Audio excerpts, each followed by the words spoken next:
one of the golden philosophies that I have, it's not an opinion. I don't work with opinions. When I stand up in front of a large group of people to give a talk, I say, in my opinion, opinions don't count worth beans. Okay? So I don't want opinions, and I very seldom give an opinion. And if I do, I'll say, this is my opinion, but Horse trailer coming. oh, okay, behind me? How far is it? No, he's coming around the corner. Behind Sandy that way. That way. Okay. Oh, I see a horse trailer. Okay. So if a horse is unable to stop and you get going too fast, you're probably gonna get into a lot of trouble. On the other hand, if you can get a horse to stop but they can't back up, then your stop is, you're gonna have to argue about it. Back up. Yeah. So I've been playing with this guy because he doesn't back up very well. They're going to back in over there. So I'm just going to invite him to come with me. Oh. And I'm going to ask him to back up. His backup got better. Come on, back up, back up, back up.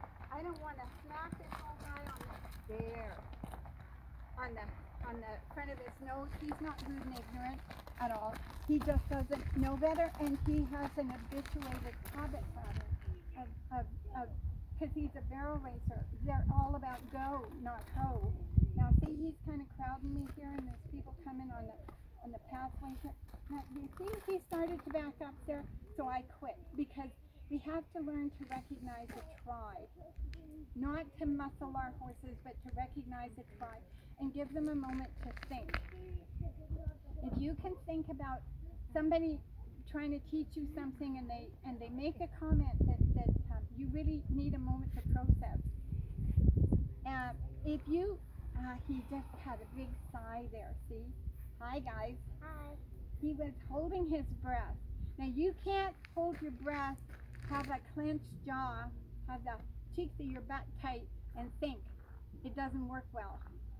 So if you ask the horse to do something and they don't understand or they have some resentment to it, they're going to hold their breath.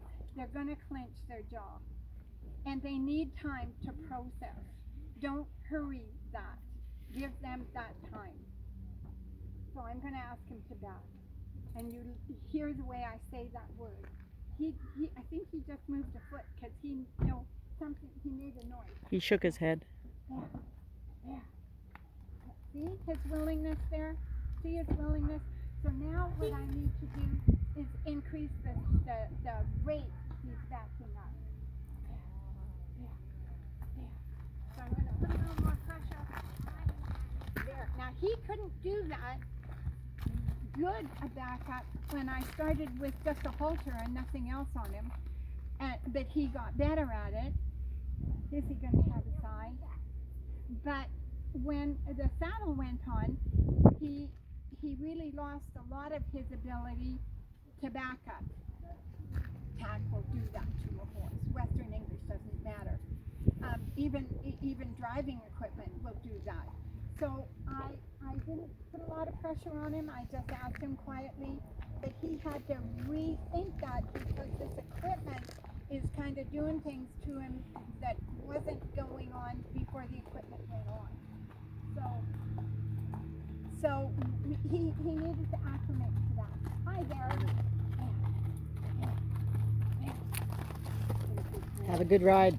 Thank you. So you saw he was a little bothered that time, and he didn't rush because he was happy to do it. He rushed because he was a little bothered. There was a horse just starting the trail. And you need to know all this stuff. If you're going to trail ride these horses or go to competition, I can hear him breathing. Yeah. I want to try and get his feet moving before, and you see how that's kind of a, I'll do it, but I don't really want to do it, so I'm going to turn and face them. I stop. natural horsemanship video last night. Here, here, here, here, here. Come on. That's the boy. That's the boy. So I'm just going to let him think about that. And that person was doing something that I personally think is highly unsafe.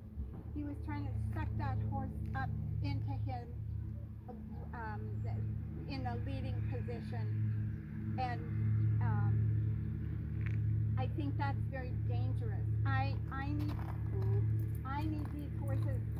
If I want them to be close, for some reason, say I'm going to put a bridle or a halter, or I need to doctor them, or I want to do something with them, then I need the ability to be able to do that. So I'm just going to walk into this horse. Now see, he has an energy ring right here. I can feel it. It's kind of like walking through a hedge. So I'm just going to quietly step through that.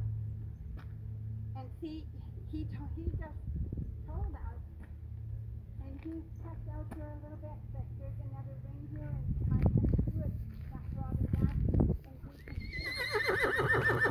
So he's not really present. And that's important. You need to know, is this horse present and accountable for what he and I are trying to do here, or is his mind off someplace else? It's like when you're a little kid in school and you're not really into school, and the teachers, you hear their voice and it's going blah, blah, blah, blah, blah, and you're looking out the window and thinking, all I want to do is be outside. I don't want to be, and that's where he's at. Okay, and if you can recognize that.